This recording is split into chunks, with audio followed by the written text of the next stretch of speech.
এই ফেসবুক প্ল্যাটফর্মে আমরা কাজ করতে আসছি। কীভাবে সঠিক গাইডলাইন পাবো, কীভাবে কাজ করলে রিচ এঙ্গেজমেন্ট বাড়বে, কীভাবে আপনারা সঠিকভাবে কাজ করবেন, আপনাদের পেজটি সুরক্ষিত থাকবে, এই নিয়ে আজকে কথা বলবো। ইনশাল্লাহ সবাই মনোযোগ দিয়ে শুনবে। আমরা যারা ফেসবুকে কাজ করছি, প্রথমত আমরা প্রফেশনাল মোড ওপেন করছি। আপনি একজন কন্টেন্ট ক্রিয়েটর হয়েছেন, আপনার মূল লক্ষ্য থাকবে আপনি আপনার পেজটিকে সুরক্ষিত রাখা, এঙ্গেজমেন্ট ঠিক রাখা, নেট ফলোয়ার ঠিক রাখা, সুন্দর সুন্দর কন্টেন্ট আপলোড করা, নিয়মিত এবং টাইম মতো, নিয়ম টাইম মেনে কাজ করা। আপনি একটা ভিডিও ছাড়ছেন সকাল 9টা, আরেকটা ভিডিও ছাড়বেন রাত্রে 9টা, এর মাঝে কিছু পোস্ট করলেন, আপনি 2টা পোস্ট করলেন বা একটা পোস্ট করলেন, 3টা থেকে 4টা বেশি না। 3টা থেকে 4টা হলে আবার ফেসবুকে গাইডলাইন ভাঙা হবে।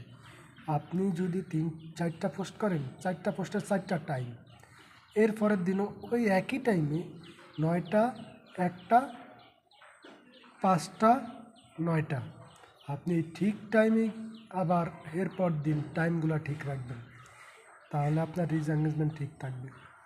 আর একটা হলো আপনি ভিডিও ছাড়লে যে ভিডিও ভাইরাল হয়ে যাবে এমন না।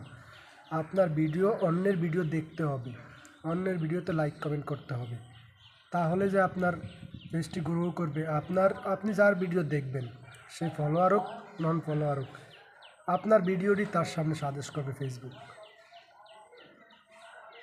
একটা সুন্দর নিয়ম হয়েছে, আপনি যদি কারো ভিডিও দেখেন তাহলে আপনার ভিডিও সে দেখবে।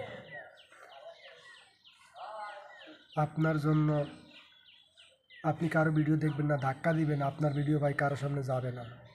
আপনি আমার ভিডিও দেখলে আমি আপনার ভিডিও দেখব। আপনি ফলো করবেন, ফলো করার আগে চিন্তা করবেন যে আমি ফলো করলে কি ওনাকে আবার আনফলো করা লাগবে কি না। আপনি দেখে শুনে ফলো করবেন, ফলো করার পরে আনফলো করবেন না, তাহলে আপনার রিচ এঙ্গেজমেন্ট ঠিক থাকবে না ভাই।